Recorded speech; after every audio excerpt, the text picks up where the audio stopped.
ሰላም ውድ ቤተሰቦቼ እንደምን አላችሁ? እንኳን ወደ ቻናሌ በሰላም መጣችሁ።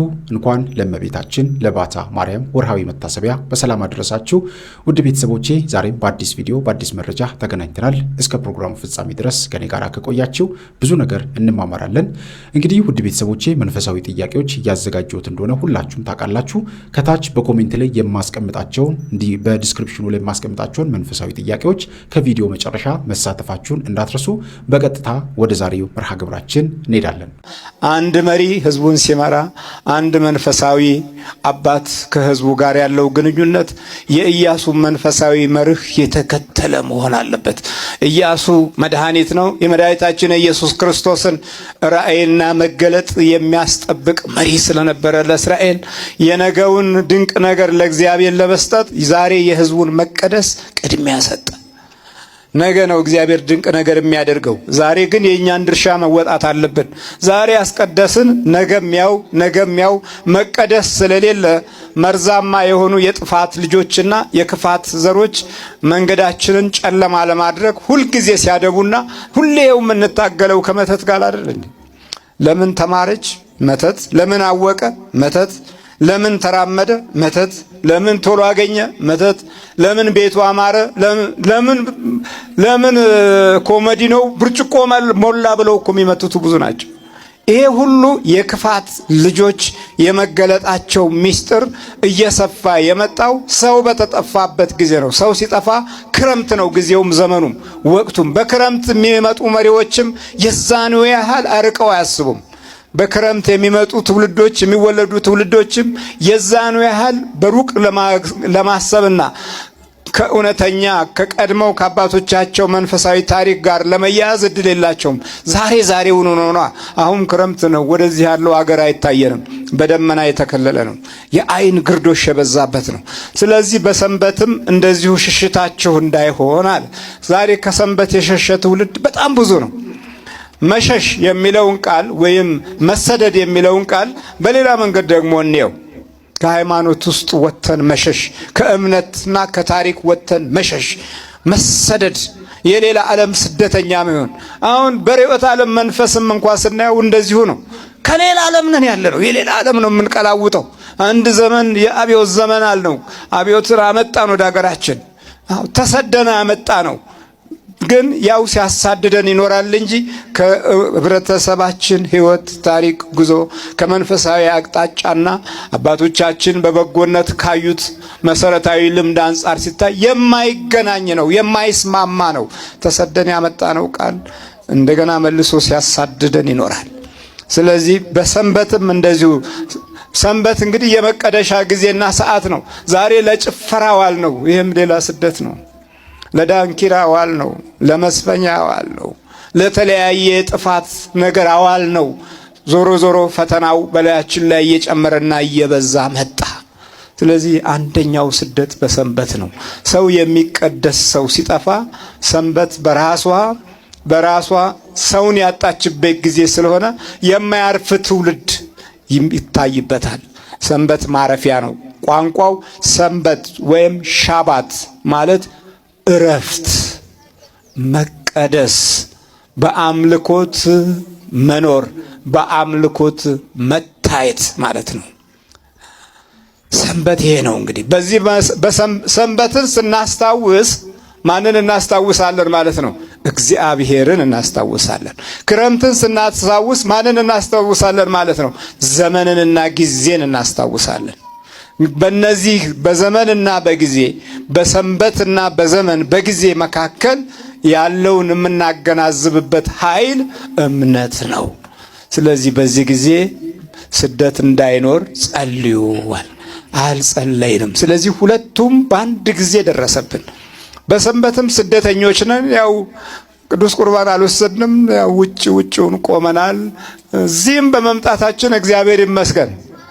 ከዚህ የበለጠ ደግሞ ተሰደው ያሉ አሉ። ቅራሽ ቤተክርስቲያንን የሚጠሉ፣ የቤተክርስቲያን ድምፅ የማይስማማቸው፣ ወንጌል የማይገባቸው፣ ከመንፈሳዊ ተስፋና ኃይል የራቁ ስጋዊ ፈላስፋ ሆነው ትውልድን ግራ ያጋቡና ግራ ተጋብተው እነሱም ወለፈንዴ ሆነው ጊዜና ዘመናቸውን በከንቱ ጨርሰው ባዶ ነገርን ለዓለም አስረክበው የሚያርፉ የሚሞቱ ጥቂቶች አይደሉም። ከሰንበት አልተገናኙም፣ ስደተኞች ናቸው። የሰንበት በረከት የላቸውም፣ የሰንበት ረድኤት የላቸውም። የቀደሙ አባቶቻችን ከአርብ ጀምረው ይዘጋጁና ሰንበትን ያከብራሉ። የሰንበት እሳት ይላሉ። አያችሁ፣ የሰንበት እሳት የሚሉት የዘመኑን እሳት አርቅልን እያሉ የሰንበት እሳት እየሞቁ ይጸልያሉ። የሰንበት እሳት የሰንበት ውሃ ይባላል፣ የማይቀዳበት ጊዜ። የሰንበት መኝታ ይባላል፣ ሱባኤ የሚቆጠርበት ጊዜ። የሰንበት መኝታ አለቻቸው፣ የጸሎት ቦታ። እዛ ላይ አረፍ ብለው የወይራ እንጨት አንደው፣ ወይራ ብዙ ቢነድም ብዙ አመድ አይወጣውም። የወጣቸውን አመድ ነስንሰው እዛች ላይ ይተኛሉ። የሰንበት ወይራ ይባላል። የሰንበት እሳት የሚባለው እንደዚሁ አይደለም። ወይራው እየጨሰ በሰውነታቸው ላይ ነስንሰው የሚተኙበት ነው። ያ ማለት የምጽአት ሰንበት እንዳይመጣ ነው። ለጸሎት ለማድረስ ነበር። እነዛ ሲጠፉ ዛሬ የሰንበት ጭፈራ ሆነ፣ የሰንበት ዳንኪራ ሆነ፣ የሰንበት ሙዚቃ ሆነ፣ ተለወጠ። ይህ የተሰደደ ሕዝብ እንደዚህ ነው። የሰንበት ቲያትር ሆነ፣ የሰንበት ፉከራ ሆነ። በቃ ተለወጠ፣ ሁሉ ነገር ተለወጠ። የሰንበት መጠጥ ሆነ። ዛሬ ሰንበት ነው እንጠጣ ሆነ፣ መጠጣት ነው። ብዙዎቹ ጤምቢራቸው የሚዞረው በዕለተ ሰንበት ነው። የስካር ልምምዶች ቅዳሜና እሁድ ነው የሚከናወኑት። ትልልቅ ሰካራም ለመሆን ቅዳሜና እሁድ ትምህርት ቤት ሆኗል። ዛሬ የስካር ትምህርት ቤት፣ የስካር መማሪያ ሆኗል። ከኔ ጋር እልህ የተያዘ አንተን ነው የምፈልገው አለቅህም እያለ ጉራው የሚነፋብኝ ነው። ብድግ በል እስኪ ተነስ፣ በመድኃኒዓለም ስም። ይሄ ዲፖርት የተደረገ አጋንንት። እሺ ቅድም ስትፎክርብኝ የነበረው እንዲህ ለመንቀጥቀጥ ነው። እኔማ ገለ ነበር ኃይሌን እሷ ላይ ጣልኩት። በሷ በኩል ነው ማገኘት። ሌላ የሚመጣልማ ልገል ነበር። ተደርድረን ልንገለን የመጣ ነው። ተያዝኩኝ። ከየት ነው የመጣው? እስኪ ተያዝኩኝ። ከዱባይ ልትሄድ ነበረ ልጅቷ? አዎ። አንጠልጥሎ መለሰኝ። ባለፈው ከታሰረላት በኋላ ጎሮ ኪዳነ ምሕረት መታ እንዲሸኝላት ነግሬው ነበረ። ወደ ሲኦል ከመሄድ ወደ ዱባይ መሄድ ይሻላል ብሎ ትኬቱን ቆርጦ አስተካክሎ ሹልክ ብሎ ሊሄድ ሲል ከኤርፖርት ነው የተመለሰው። እንዴት እንደተመለሰ ራሱን ብንጠይቀው ይሻላል። አንዳንዴ የመድኃኔዓለም ታምር ጾም ድንቅ ግሩም ነው። እሺ መቼ ነው የተመለሰችው? ሌሊት ትኬት ቆራርጬ ሂጂ በቃሽ፣ እዚህ ዝም ብለህ ነው ብዬ በቃሽ፣ ዝም ብለህ ነው ይሄ በቃ አቅም ካጣሁኝም አንቺ ላይ ልጫወትብሽ ብዬ ወስጃት ነበረ። ካውንተር ላይ ስትቆም ዘጋን ብሎ መለሷት። በቃ መልሼ የመጣሁ አሰኝቻት ነበረ ትናንትና እንዳልመጣ ቀኑን ሙሉ። ከዘማ በቃ አንጠልጥሎ አመጣኝ ካልጋ። ራሱ መድኃኔዓለም አንጠልጥሎ አመጣ። አዎ መድኃኔዓለም አንጠልጥሎ አመጣኝ። ኃይሉ ሁሉ እሷ ላይ ነው ያለው። አስማዲዮስ አለው፣ ሉሲፈር አለው። ተባብረን አንተን ለማጥፋት ነው። ተባብረን አንተን ለማጥፋት ነው። ሙሉ ኃይሌ ልክ ያለው መላርክ ተያዝኩ። ሉሲፈር አስማንዲዮስ ሉሲፈር ዋን ወርልድ ብሎ ዓለምን በአንድ አድርጎ ለመግዛት ለመቀጥቀጥ መቼም ታውቃላችሁ አይደል? ሴኩራሊዝም የሚባል አለ። ሉላዊነት ወይም ደግሞ ዓለም አንዶና በአንድ መንግስት ወይም ደግሞ በአንድ ክፉ አጋንንት እንድትመራ የሚደረግበት ሴራ ነው። የዚህ ደግሞ አቀናባሪና መሪ ሉሲፈር ነው። ሉሲፈር ሲባል ሌላ እንዳይመስላችሁ የወደቀው ሳጥናኤል ነው። እኛ ሳጥናኤል እንላለን፣ ፈረንጆቹ ደግሞ ሉሲፈር ይሉታል። እንግዲህ እሱ ነው ይኸው መከራ የሚያበዛው፣ ዓለምን የሚያስጨንቀው፣ ዓለምን የሚበጠብጠው ትውልድን የሚያመክ ነው። ብዙ መሰረታዊ ነገሮችን ዘርግተው ትውልዱን እያሰሩት ነው። በዚህ በኢንተርኔቱ ዓለም በተለይ ብዙ ጸያፍ ነገሮች የሚከናወኑት ሰዎች ቁጭ ብለው እንደ ቀልድ የሚያዩት አንዱ የዚህ ሰለባ ምክንያት ነው። ኢኮኖሚው፣ ፖለቲካው፣ ኃጢአቱ፣ ዝሙቱ የሚመራው በሉሲፈር ነው። አንዳንዶች ሰይጣን የለም ይላሉ፣ ግን ዓለምን የሚያሽከረክረው ሰይጣን ነው። ሚሰማ የለም ዝም በል። ጊዜው የኔ ነው ነግሬ ነበር። በሷ በኩል ጊዜው የኔ ነው፣ በሷ በኩል ነግሬ ነበር። ሚሰማ የለም ዝም በል። አንተ ጠንቋይ ነው የማስብለው እየዞርኩኝ። እዚህ እኔ ማን ያቀኛል? ውጭ ሀገር ነው የምታወቀው፣ ብዙ እዚህ ሰው ያቀኝ። በቃ ጠንቋይ ነው አትስሙት። ትምህርት ሲመጣ በቃ ማሳለፍ ነው ይሄ ጀዝባ። አትስሙ እያልኩ ለሁሉም ሰው። ትላንት አንድ ልጅ ነበር የተሸኘለት። እንጦጦ ማርያም በማገለግልበት ሰዓት በደንብ አገልግሎት ሲያገኝ የነበረ ልጅ ነው። ብዙ መንፈስም ተሸኝቶለታል። ጎበዝ ጥሩ ልጅ ነበረ። ትላንት የነበራችሁ ሰዎች አይታችኋል። ከ4 ዓመት በኋላ ነው የመጣው። ተይዞ ተበዝብዞ እድሉን፣ ገንዘቡን፣ ሀብት ንብረቱን አጥቶ ነጥቶ መጣ። ከመጣ በኋላ በመንፈሱ አይደለም የተገረምኩት፣ በልጁ ነው። ምክንያቱም ቅርቤ ስለነበረ ጠፍቶ በ4 ዓመቱ መጣ እና 4 ዓመት ሙሉ ከኔም ያጠፋው ያራቀው ያ መናጢ ነው። ልክ አሁን እሱ እንደሚለው እነሱ ቤት ያንተ ቪዲዮ ይከፈታል፣ ቤተሰብ ወንድም እህቶች ቁጭ ብሎ ሲያዩ እሱ ያሳልፋል። እኔ ያለሁበት ትምህርትም ይሁን የሽኝት አገልግሎት ካለ ውልቅ ብሎ ይወጣል። የሚያቀኙላ አይመስልም፣ ግን እንደሚያደርገው አጋንንቱ ነው። እኔን ማየት እስኪያስጠላው ድረስ ነበረ እንዲጠላኝ ያደረገው። ከዛ እሁድ መጣ። በህዝብ መካከል በድንገት ነው ራቅ ብያየሁት።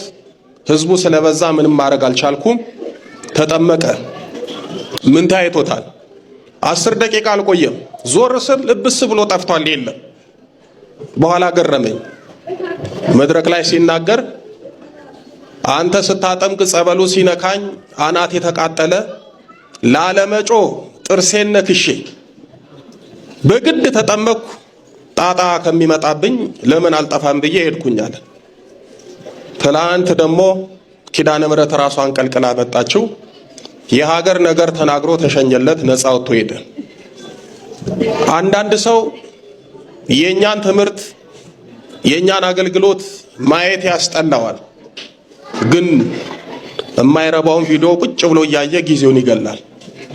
የማይጠቅመውን ሲያይ የሚጠቅመው ይመስለዋል፣ የሚጠቅመውን ደግሞ ሲያይ ማይጠቅመው ይመስለዋል።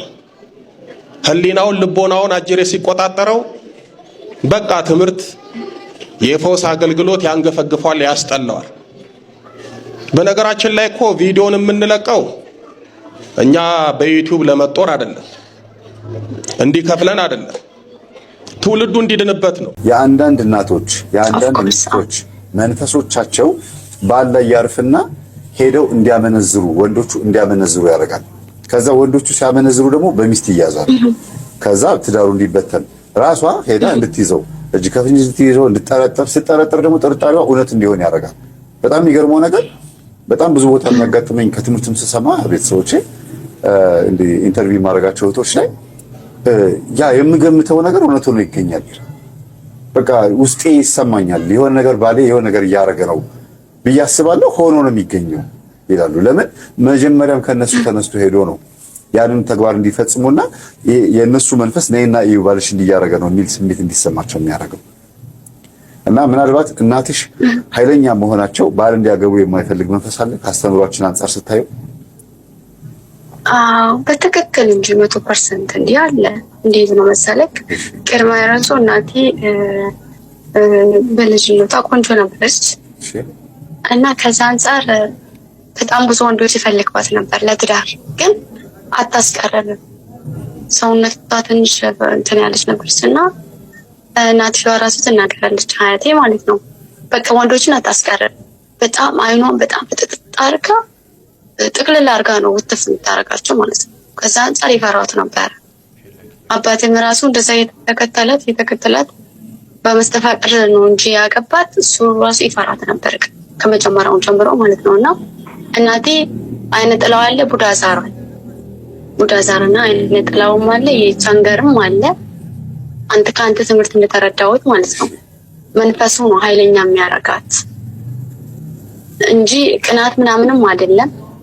ያግባ ይቀመጥ ግን በተለይ አግብቶ ራሱ ቢቀመጥ ራሱ ምንም አትልም። ግን የሆነ በቃ ትንሽ በጣም ኃይለኛ ነች። አክብሩም ትላለች። በጣም ሰው እንዲያከብራት ይሆናል አይደለም። ተቋሩም አለ ትንሽ በቃ በጣም ኃይለኛ ነች። ኃይለኛ በቃ ማንኛውም ወንድ ጥቅልል አድርገው ወጥፍ ነው ወንድ የተባለ ይንቀጠቀጣል። ሶስት ማለት ነው። አባባልሽ ያስቃል። ጥቅልል ከዛ አንፃር እሱም ታራርቆ ነበር። ምን ታየኝ መሰለሽ? ሊጥ ሲያቦኩ እንዲያርገው በቦክስ የሚሉት ነገር ታየኝ እና ከሊጥ ነው የተለማመዱት እና ባላቸው ሊጥ መስሎ ታያቸው ማለት ነው። ለማንኛውም ነው ይሄን ጥያቄ እንጠይቃለን። እሱ ደግሞ አጠር ያለ ነውና ከዛ አንፃር ቆንጆ ከሆኑ እናትሽ ደግሞ የቡዳ መንፈስ ቀድሞ በልጅነታቸው ገብቷል። ያ የቡዳ መንፈስ ደግሞ የኔ ናት፣ በልቻታለሁ፣ አግኝቻታለሁ፣ ውብ ናት፣ የኔ ናት ብሎ ስለሚያስብ የትኛውም ወንድ እንዲጠጋቸው አይፈልግም። በዛ ምክንያት የተነሳ ደግሞ አባትሽ ኃይለኛ ስለሆኑባትና አላስጠጋ ስላለች መስተፋቅር አድርገው ያገባዋት ማለት ነው አይደል? ትክክል፣ እንደዛ ነው። እሺ አሁን ይሄን ወደኋላ ወደፊት እያልን እናውራ። ይሄን ነገር ልጆች እናንተ ላይና እህቶች ላይ ይሄ ስሜት አለው የእናታችሁ ኃይለኝነት የሚገለጥበት አንቺ ላይ ወይ እህቶችሽ ላይ ወይም ደግሞ የአባታችሁ ዝሙት መንፈስ ለወይ እኔ ጋር አለ። ለምሳሌ አሁን ዝሙቱ ሳይሆን ኃይለኝነቱ ነበረ። ግን ድምፅሽ አይመስልም እኮ በጣም ኃይለኛ ነኝ። ድምፅሽ በጣም ትሁት ነው እኮ። አዎ ማምሪዬ የቅዱስ ዳዊት ምስጋና የተወደደለት ዘሩ አይደለም፣ ካፍ ቃል ማውጣቱ አይደለም። የቅዱስ ዳዊት ምስጋና አባቶቻችን ምን አለው? በክት ልቦና በንጽህና እግዚአብሔርን በፍጹም ልብ በማምለክ ከንስሐ ጋር ልብስ በማሳመር አይደለም፣ በሰው ብዛትም አይደለም። ምስጋና የሚሻው ነገር አለ። ምስጋና የሚሻው የመጀመሪያው ነገር ንስሐ ነው። ንስሐ ያልገባ ሰው በእግዚአብሔር ፊት ምስጋናው ተቀባይነት የለውም። ከንቱ ጩኸት ነው፣ ልፍለፋ ነው። ንስሐ ማለት ደግሞ ራስን ትሁት አድርጎ አዋርዶ በድያለሁ ብሎ አልቅሶ እንባ አፍሶ ነው። አየህ፣ የዳዊትን ንስሐ ገንዘብ ካላደረክ የዳዊት ምስጋና ገንዘብ ሊሆን አይችልም። ውሸት ነው። የዳዊት ምስጋና የዳዊት ክብር ገንዘብ የሚሆነው የዳዊት ንስሐ ሲኖር ነው። አየህ፣ ቅድስናው ቢያቅትህ ንስሐው እንዴት ያቅተናል? እንዴት ንስሐ ያቅታል? እንዴት በድያለሁ ማለት እንዴት ለኃጢአት ማልቀስ ያቅታል? እያችሁ ትምህርት ያለ ተግሳጽ አይሆንምና ቅዱስ ዳዊትን ስናከብር ራሳችን እንድንታዘብ ነው። እኔ ኃጥእ ነኝ። ለሰው አይደለም የምትነግረው፣ ለራስህ ንገረው። ለእግዚአብሔር ተናጋገር። ለሰው ኃጥእ ነኝ አትብል፣ ምንም ፋይዳ የለውም። ለሰው ኃጢአተኛ ነኝ ብትለው ፋይዳ የለውም። ለራስህ መጀመሪያ ኃጥእ መሆንህን እመን፣ አልቅስ። እስቲ እንባ በሞቴ እንዲሁ ኃጢአተኛ ነኝ ፈጣሪ በድያለሁ ብለን እናለቅሳለን። ዳዊት ማለት እሱ ነው። አየ ቅዱስ ክቡር ሲሆን ለአንድ ጥፋቱ ያን ሁሉ አለቀሰ እና ቅዱስ ዳዊት 150 መዝሙር ደርሶ ከዚያም በላይ የተናገረው ብዙ ነው፣ ግን ለኛ የደረሰን መንፈስ ቅዱስ ለኛ እንዲደርስ የፈቀደው 150 መዝሙር ነው። በእነዚያ በ150 መዝሙራት ፍካሬ ዘጻድቃን ነው ዘኃጥአን ብሎ እስከ ሰብህው ድረስ እስከ ንዑሳነ ማሃዌ ድረስ ሰተት አድርጎ መንፈስ ቅዱስ እንዳናገረው አመስግኗል። እሱ አመስግኖ 288 መዘምራንን በአራት አለቆች መድቦ ታቦተ ጽዮንን እንዲያገለግሉ እንዲያመሰግኑ አድርጓል። ስለዚህ ለአንድ መንፈሳዊ ሰው የሚያስፈልጉ ነገሮች ሁሉ የት ነው ያሉ? ከዳዊት ነው ያሉ። አንድ መንፈሳዊ ሰው ምን ያስፈልገዋል? ምስጋና፣ እግዚአብሔርን ማመስገን አለበት። እሱ የት ነው ያለ? ከዳዊት ከሱ ህይወት ውስጥ። አንድ ክርስቲያን ምን ያስፈልገዋል? ትህትና፣ የት ነው ያለች? ከዳዊት። አንድ ክርስቲያን ምን ያስፈልገዋል? የዋህነት፣ ከየት ነው ያለች? ከዳዊት። አንድ ክርስቲያን ምን ያስፈልገዋል? ሲበድል ንስሐ መግባት፣ የት ነው ያለ? ከዳዊት። አንድ ክርስቲያን ምን ያስፈልገዋል? በንጹህ ልቦና እግዚአብሔርን ማምለክ። ከየት ነው የሚገኝ? ከቅዱስ ዳዊት። ቅዱሳን ሁሉ የሚመኙት ክብር ያለ ከቅዱስ ዳዊት ነው። ቅዱሳን መከራ የሚቀበሉ ቅዱስ ዳዊት እግዚአብሔርን የወደደበትን ልብ ለማግኘት ነው። ቅዱስ ዳዊት እግዚአብሔርን ያመሰገነበትን ተመስጦ ለማግኘት ነው። ያን ጊዜማ እንደና አባ ማርቆስ ዳዊት ሲደግሙ ተራራው ይንቀሳቀስላቸው ነበር። መዝሙረ ዳዊት በመድገም ተራራውን ያንቀሳቀሱት ነበር። ተራራው ይወዛወዝ ነበር በዳዊት መዝሙር። የቅዱስ ዳዊት እንግዲህ ያን ማዕረግ ፍለጋ ነው እነሱ መከራ የሚቀበሉ ቅዱሳን።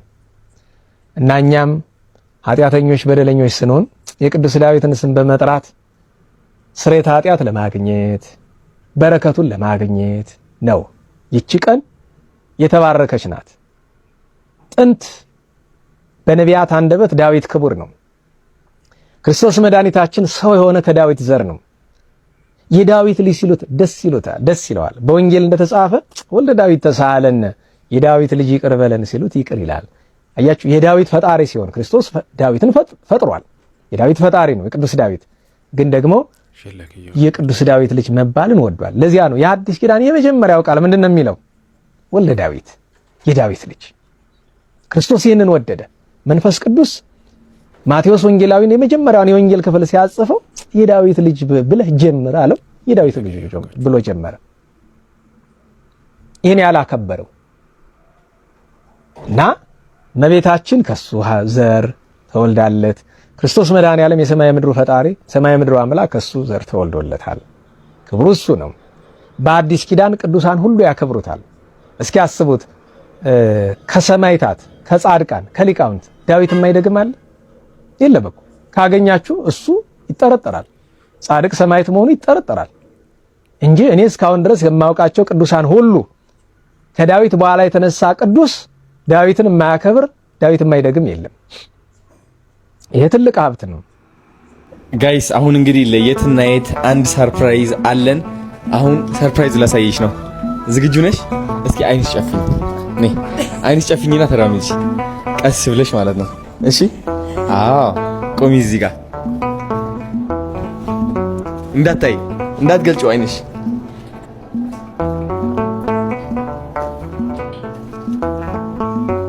አሁን መግለጥ ትችያለሽ አይንሽ።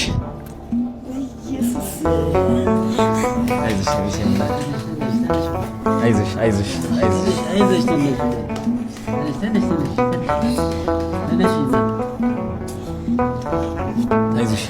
እናት አይዞሽ።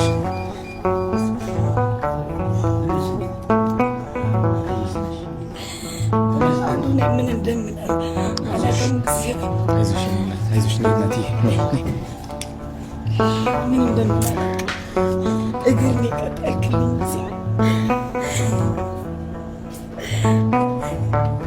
አሁን ገና እግር ቀጣልክልኝ።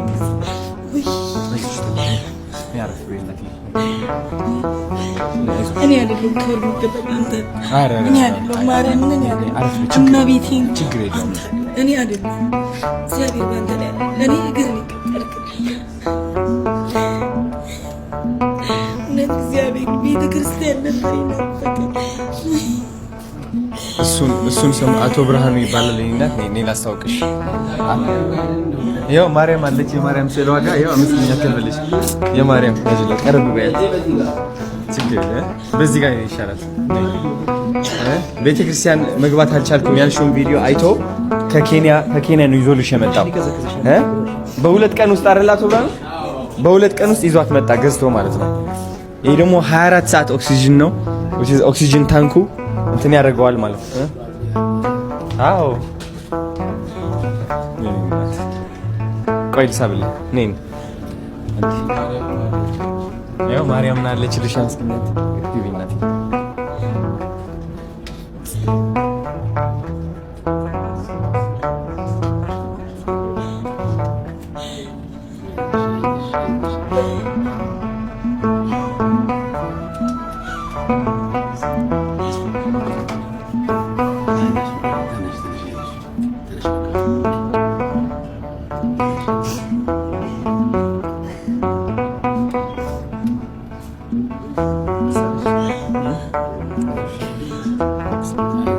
ሰላም